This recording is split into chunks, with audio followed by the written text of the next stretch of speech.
ধানের ক্ষেত জুড়ে যেন হলুদের উৎসব, কিন্তু না, এটা কোনো সুখের চিত্র নয়। এই হলুদ রং ধান পাকার নয়, এটা বিষের ছোঁয়ায় পোড়া ফসলের কান্না। পাবনার চাটমোহরের চর সেনগ্রাম আর বওসা এলাকায় ইটভাটার ছড়ানো বিষাক্ত গ্যাসে ধ্বংস হয়ে গেছে প্রায় ২৫০ বিঘা জমির ফসল। ফলজ ও বনজ গাছ মরে গেছে, আর যেগুলো টিকে আছে তাতে বিষ, খাওয়ার অযোগ্য। স্ক্রিনে মনে করেন পুড়ে শেষ হয়ে গেছে, বুঝছেন, ভাটার ধোয়া কারণে। এই জন্য আমার ৩০০ বিঘা এরিয়া আছে, আমার নিশ্চয়ই ১০০ বিঘা মতো ক্ষতি হয়েছে আমার। ইট ভাটার মালিকরা মনে করেন আর গ্যাস ছেড়ে আমাদের অনেক ক্ষতি করতে বা এবারও করছে। প্রায় ২০০ থেকে ২৫০ বিঘা সম্পত্তির ধান পুরা ফেলাইছে। শুধু বিষয়টা যে এবার ঘটছে এরকম না, প্রত্যেক বছরই ভাটার গ্যাস অর্থাৎ গরম বায়ুর কারণে প্রত্যেক বছর এখানে শত শত বিঘার জমি নষ্ট হচ্ছে। এ বিষয়ে আমরা উপর মহলের দৃষ্টি আকর্ষণ করছি, উপর মহলকে জানানো হয়েছে। তারা আমাদেরকে সাময়িক সময়ের জন্য একটা আশ্বস্ত করছে যে এটার একটা ফয়সালা হবে, কিন্তু তথাকথিত শুধু ওই কথাবার্তা দিয়েই আমাদের দাবায় রাখছে। ভাটার আগুনের অতিরিক্ত তাপে শুকিয়ে যাচ্ছে গাছের পাতা, ডাল।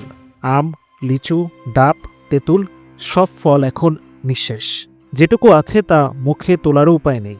এখানেই থেমে থাকেনি কৃষকের ক্ষোভ, বিক্ষোভে ফেটে পড়েছেন এলাকাবাসী। তাদের একটাই দাবি, এই ধ্বংসযজ্ঞ আর চলবে না। এই কষ্ট করে ধানগুলো লাগাইছিলাম ভাই, ধানটা কাটতাম আরো ২০ দিন ২৫ দিন পরে।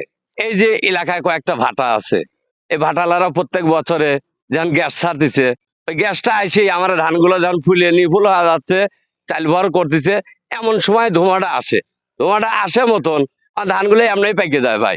আমার পাখানোর প্রয়োজন হয় না। ১ বিঘে ৩ কাঠা জমিতে ধান পাইছিলাম ভাই ৫ মন। তাহলে ৫ মন যদি ধান পাওয়া থাকে ভাই, আমার লিভার খরচই হয় না। উপজেলা নির্বাহী কর্মকর্তার আশ্বাস, তদন্তের পর নেওয়া হবে আইনি ব্যবস্থা।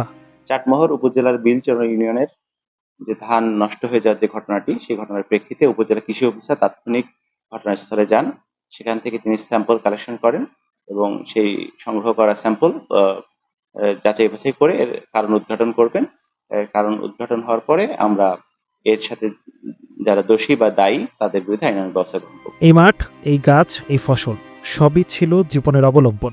আজ সেই জীবনেই মিশেছে আগুনের ধোঁয়া, বিষাক্ত বাতাস। প্রশাসনের প্রতিশ্রুতি আছে, কিন্তু প্রশ্ন একটাই, কবে থামবে এই আগুনে পুড়িয়ে ফেলা ভবিষ্যৎ?